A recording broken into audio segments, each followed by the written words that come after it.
प्रिय भक्तों, तो आज हम शिव जी की सच्ची कहानी सुनाने जा रहे हैं।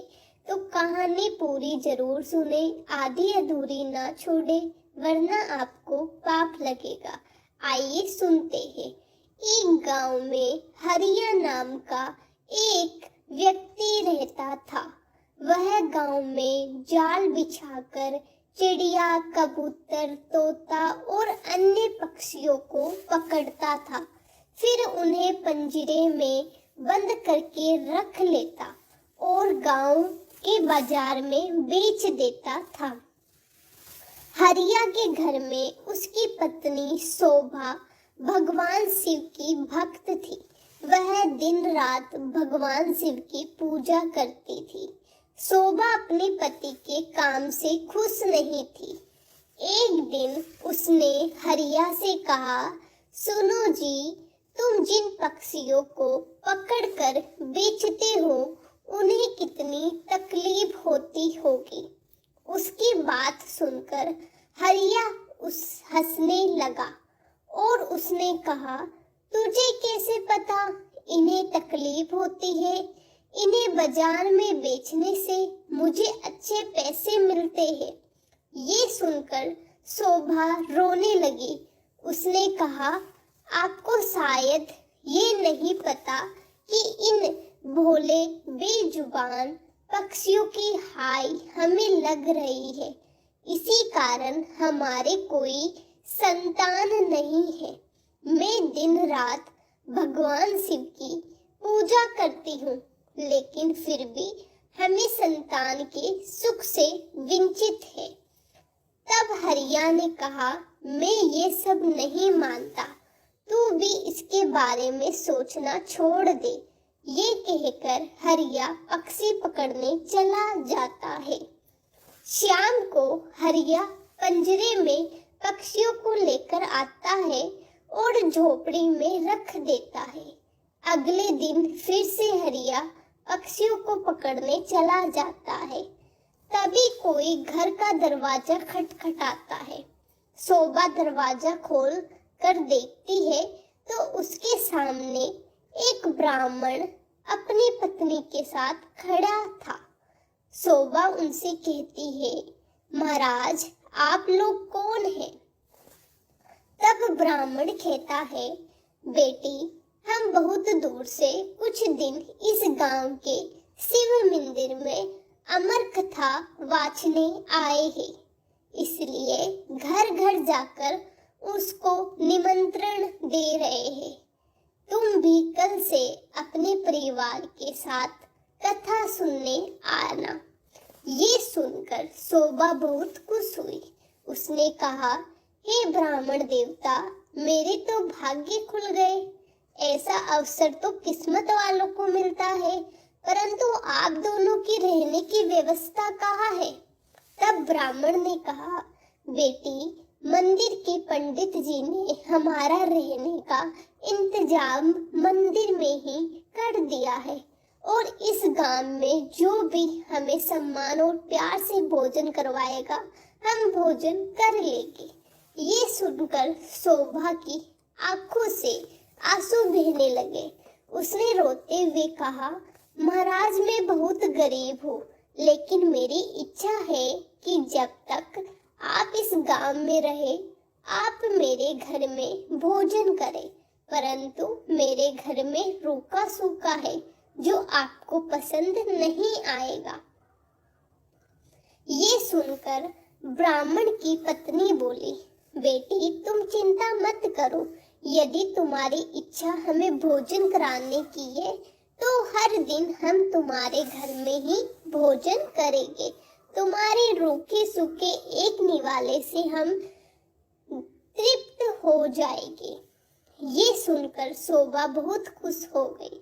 उसने कहा, मैं आपके लिए भोजन तैयार करती हूँ। तब ब्राह्मण ने कहा, माई, तुम भोजन तैयार करो, हम पूरे गांव में निमंत्रण देकर तुम्हारे घर आएंगे। ये कहकर दोनों चले जाते हैं। शोभा भोजन तैयार करती है।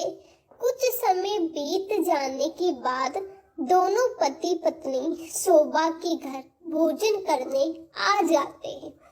जब वह भोजन करने बैठते हैं तभी ब्राह्मण की नजर पिंजरों में पक्षियों पर पड़ती है। वह उठकर खड़ा हो जाता है। शोभा उनसे पूछती है, महाराज, क्या मेरे से कोई भूल हो गई? ब्राह्मण ने क्रोधित होते हुए कहा, तुमने इन बेजुबान पक्षियों को पिंजरे में कैद कर रखा है। हम तुम्हारे घर भोजन नहीं कर सकते। तुम भगवान शिव की अमर कथा सुनना चाहती हो और उसके प्रिय कबूतरों को तुमने कैद कर रखा है। ये कहकर वह चले जाते हैं।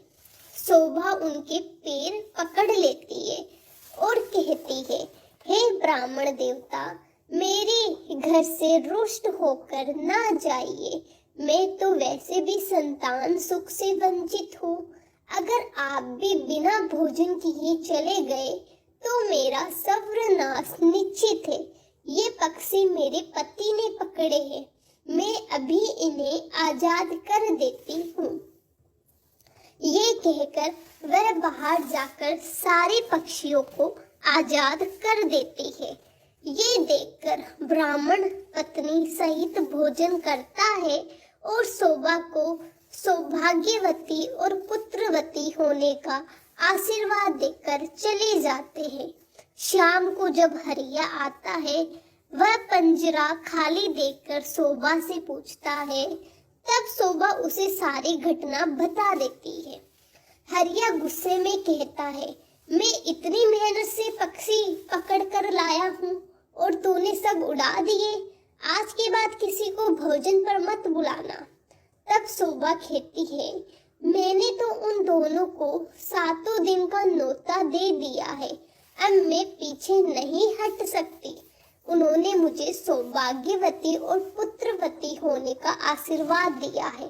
अमर कथा वाचने वाले सच्चे ब्राह्मण का आशीर्वाद कभी बेकार नहीं जाता।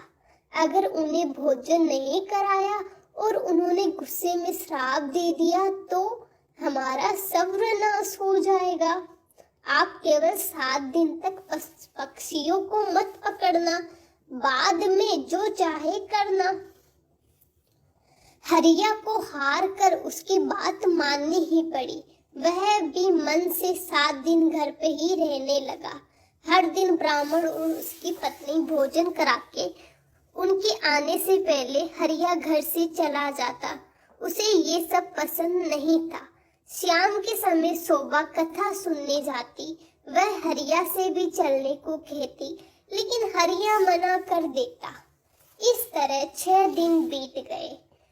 रात को शोभा ने हरिया से कहा, आपने मेरे कहने से 6 दिन पक्षियों को नहीं पकड़ा। बस आप मेरी एक बात और मान लीजिए।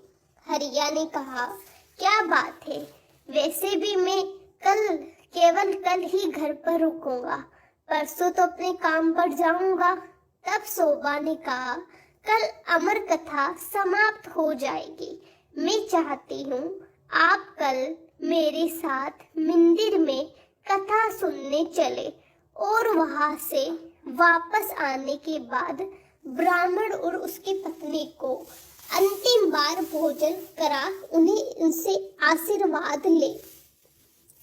क्या पता उनके आशीर्वाद से हमें संतान का सुख मिल जाए। हरिया उसकी बात सुनकर अगले दिन कथा सुनने चला जाता है। मंदिर में कथा सुनते सुनते हरिया की आंखों से आंसू बहने लगते हैं। शोभा के पूछने पर वह कहता है, भगवान शिव ने जिन कबूतरों को अमृता का आशीर्वाद दिया, अमरता का आशीर्वाद दिया, मैंने जीवन भर उन्हें बेचकर अपना जीवन नर्क बना लिया। कथा समाप्त होने पर दोनों घर आ गए। हरिया का मन निर्मल हो गया था।